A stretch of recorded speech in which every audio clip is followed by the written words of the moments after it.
kecerdasan sosial atau sosial intellectual question gitu ya, kecerdasan sosial itu dapat dipelajari. Jadi misalnya saat ini Mita nih yang usia sudah saat ini hampir 20 lebih mungkin gitu ya, itu bisa dipelajari kalau Mita mau belajar jadi social skill.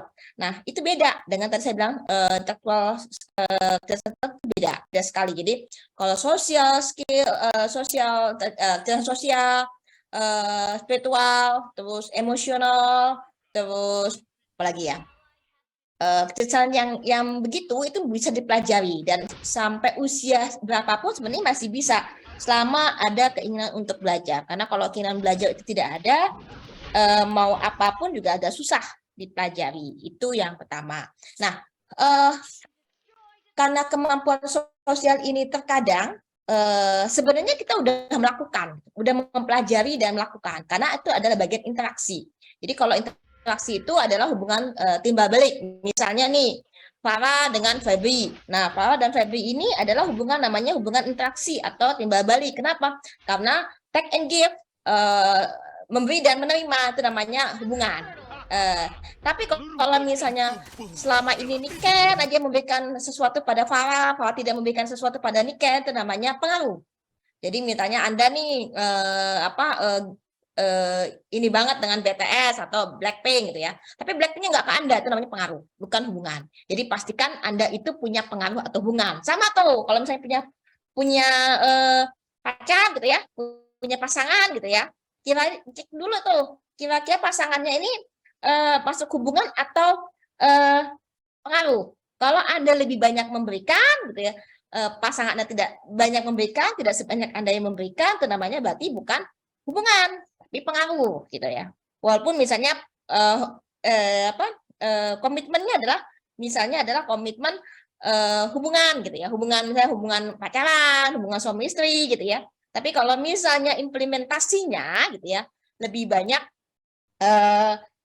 salah satu pasangan saja yang memberi yang misalnya memberi itu tidak menerima, nah itu siap-siap tuh itu jadi sesuatu yang menjadi warning gitu. Kalau saya bilang warning karena apa? Karena namanya hubungan itu take and give, saling memberi dan menerima. Jangan hanya bisa menerima tidak bisa memberi, atau hanya memberi tidak bisa menerima, juga nggak bisa.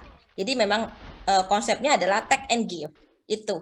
Sampai sini ada pertanyaan, saya kalau ngomong kecepatan tolong di ini ya, nanti kasihan kalian kalau misalnya kalian memahaminya terlalu lama gitu, terlalu loadingnya terlalu ini, saya khawatir nanti malah nggak paham maksudnya Bu Mada ini ngomong apa sih, kok cepat banget ngomongnya gitu loh, fresh banget ngomongnya gitu ya. Iya Bu, Tolong dikat. kecepatan Bu. Iya, makanya saya biasa ngomong cepat, Anda nggak ada yang komplain ya, saya pikir ya fine-fine aja, paham-paham aja gitu. Nah, itu. Jadi biasanya orang yang memiliki kemampuan interpersonal skill ini adalah orang-orang yang kalau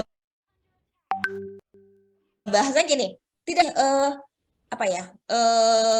istilahnya performance tampilan diri yang bagus gitu ya, tapi lebih ke inner beauty. Jadi kalau misalnya ini nih ada nih, Anda punya teman tuh ya, temannya biasa-biasa aja sih wajahnya, tapi tapi dia tuh bisa banget ngumpulin orang, bisa banget teman-temannya banyak, bisa banyak yang suka sama dia. Padahal kalau dipikir-pikir gitu ya, cantik enggak, kaya juga enggak gitu ya, pintar juga enggak, ya so far so good, biasa-biasa aja sih gitu. Tapi kok orang-orang kalau sama dia itu happy-happy aja, fine-fine aja, seneng-seneng aja. Nah, itu dia harus istilahnya bahasa saya tuh berarti memiliki namanya kemampuan kecerdasan sosial, karena dia membuat orang-orang di sekitarnya nyaman, sehingga orang-orang tahan berlama-lama dengan dia tuh tahan banget gitu loh gitu.